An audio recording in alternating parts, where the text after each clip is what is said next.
l'accord de transfert des migrants américains sur les sols congolais a choqué l'opinion nationale congolaise.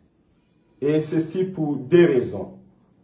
La première, c'est que le gouvernement congolais avait protesté vigoureusement en 2024 lorsque le Royaume-Uni avait signé le même type d'accord avec le Rwanda pour transférer les migrants du Royaume-Uni au Rwanda, en qualifiant cet accord d'amoral et inefficace.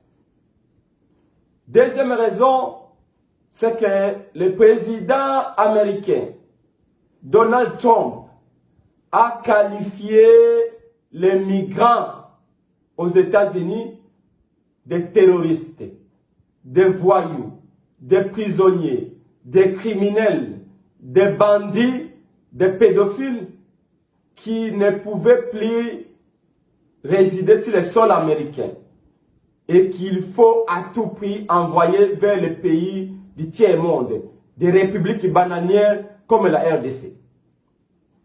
De ces deux constats, nous voulons poser une question simple à M. Félix Tshisekedi.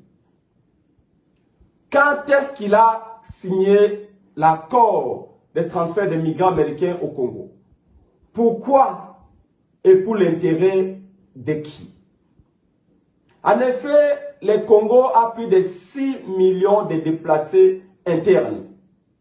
6 millions d'enfants qui n'arrivent pas à nourrir, qui n'arrivent pas à sécuriser.